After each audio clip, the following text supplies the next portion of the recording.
Hi everyone, my name is Lakshmi Om, and I'm the founder and director of the Flourish Center for Somatic Healing. And today I'd like to speak with you about anxious attachment and how and why it develops and how we can start to move from anxious attachment towards secure attachment, no matter how old we are. So just like secure attachment, like we talked about in our previous video, anxious attachment has a certain set of circumstances or qualities or situations that really created it. And I want you to remember that attachment style depends on the relationship that we're looking at. So if you go to traumasolutions.com website and take their secure attachment quiz, think about a specific relationship and notice how you would answer the questions from the quiz there. Because different relationships bring out different attachment adaptations within us. It's like a mix. It's depending on who we're with, may activate or support different attachment adaptations within us. So don't set yourself in, I'm an anxious person, I'm anxious. Not necessarily. Everybody has every single attachment style within them. Secure, anxious, avoidant, and disorganized. So anxious attachment occurs when parents or caregivers are inconsistent. There's insufficient co-regulation. There is interrupted regulation. So what that means is, let's say, sometimes when a baby reaches out to mom, she's there and she's present. And other times, she's not. And she'll, sit the baby in front of a toy and walk away, or give it a passy and, you're fine, I've got to go do something. Or be physically present, but not emotionally and psychologically and energetically present.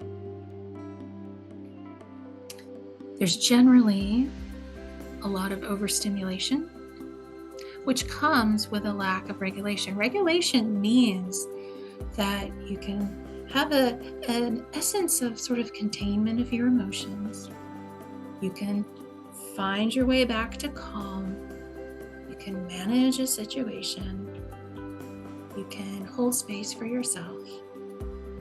That your swings are not really big, or you don't get stuck in either overstimulation or shutdown, right? That there's an ebb and flow, but it's for the most part, pretty even. That's a regulated system. Notice I didn't say perfect, right?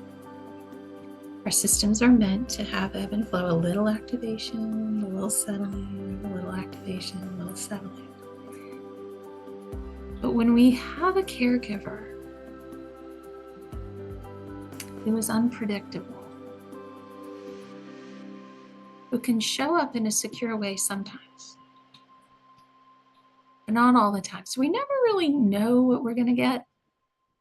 If we're going to get connection, if we're going to be seen. It really teaches us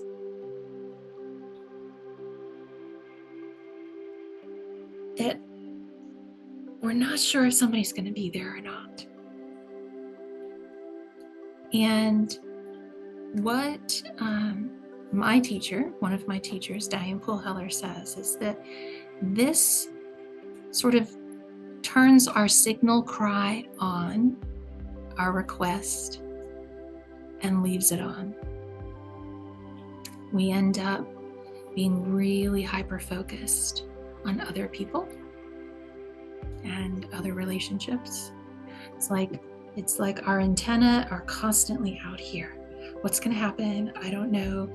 Did I do something wrong? Are they worried about me? What did that mean? I don't know.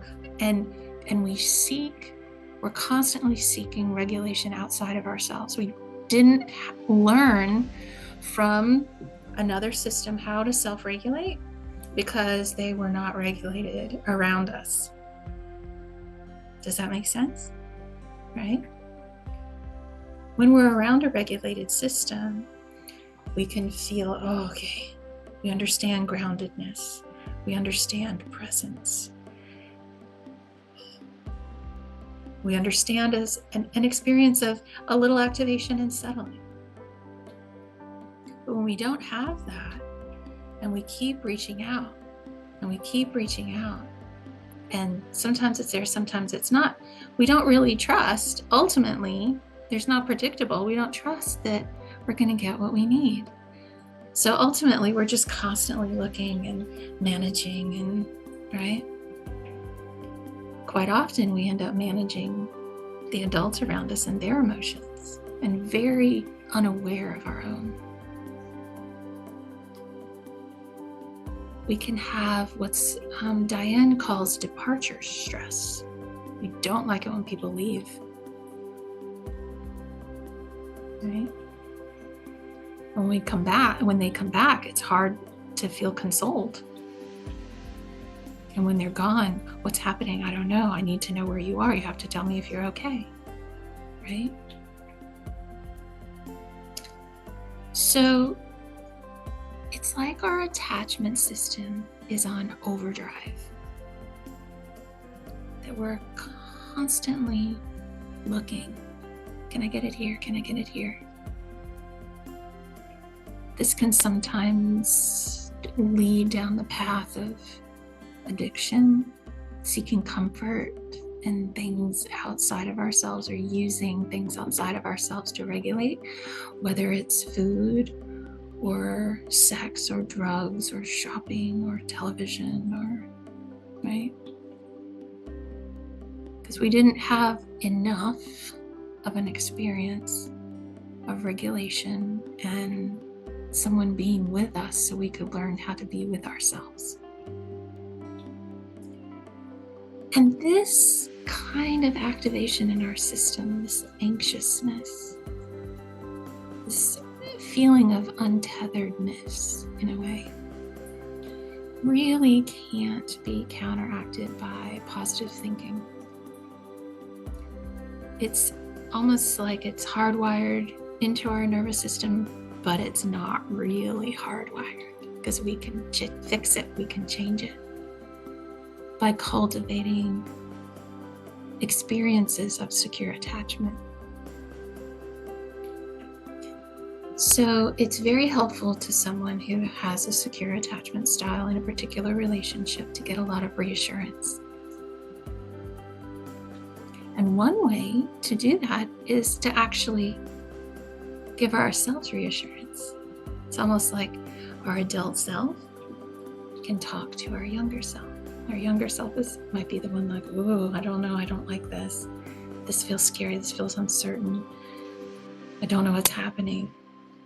Like, it's okay. I've got you. I'm here. We can offer that back to ourselves, a reassurance, like you've been here before, it's going to be okay. Right? But it's also helpful to get in relationships. Another thing that we find in an anxiously attached system is the need for grounding, right? If you think about what anxiety feels like, it's like up, lots of up movement, upward feeling. It's like we lose the lower half of our body. When I work with my clients quite a lot, I'll say, and do you have legs right now? Let's find your legs. Let's feel your legs. Let's feel your feet, even a little. And it's almost like magic that the anxiety starts to reduce. It's like we turn down the dial on it. It's learning to land in your own body. With anxious attachment, we see a lot of focus on other, outside, and very little on self-regulation, your own experience, your own body, right? You can even practice that. Someone maybe that you feel safe with, right? And imagine being with them, or you can do it really live and in person right now, even with me, right? Notice where your attention is. Do you put your attention almost entirely out on the other person?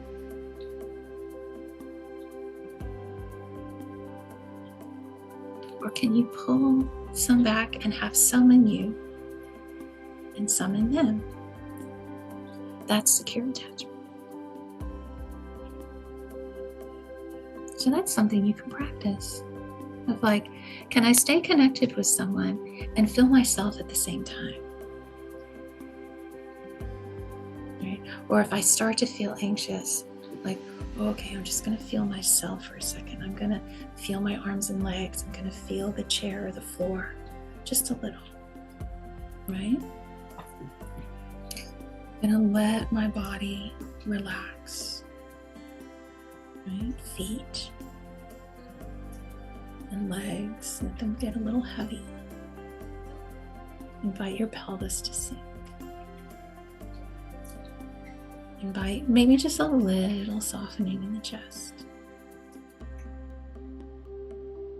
And shoulders and arms and hands heavy. Everything sort of, even your brain. Soften your eyes. Scalp. Land in your body. There's more of you here. A little more settled, maybe.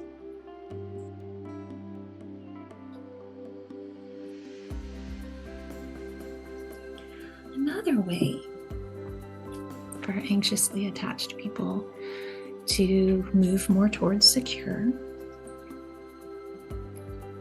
is to practice noticing the caring behavior of others.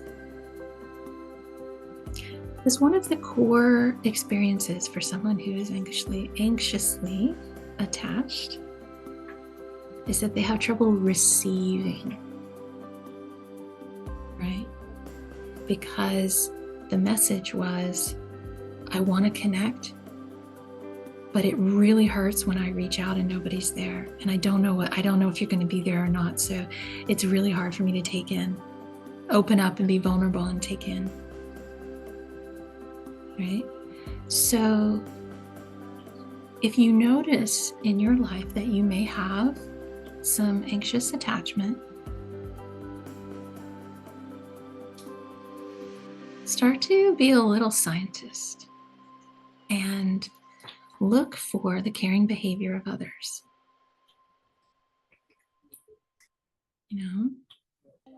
Even strangers. Oh, it felt so good when that person held the door open for me, or, when I was on the airplane and they helped me get my luggage up into the compartment, and I was really worried about how I was going to do that because it's kind of heavy, and I'm speaking from personal experience on that one. Right? And see if you can take that in, even 1%. And then another percent. Practice receiving in little bits, in little manageable bites, like a sip. So your system starts to trust receiving. And then notice, nothing bad happened. Oh, I love it when my friend just sends me an emoji, lets me know they're thinking of me, or sends me a link to something on Instagram that they know I'll like, or, text, how are you, thinking of you. I send that Bitmoji out a lot, just to let people know.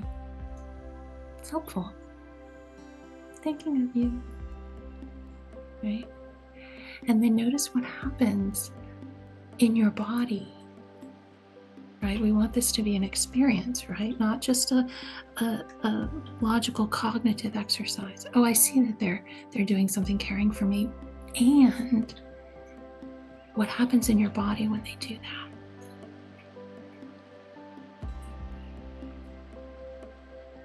How much of that caring behavior can you take in?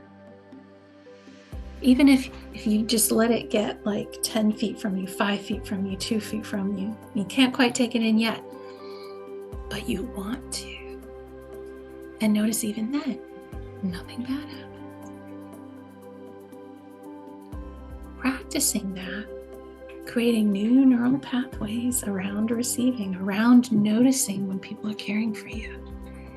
It's really powerful. And also having compassion for your own attachment adaptations. Because your wise little system knew, this is how I'm gonna make it,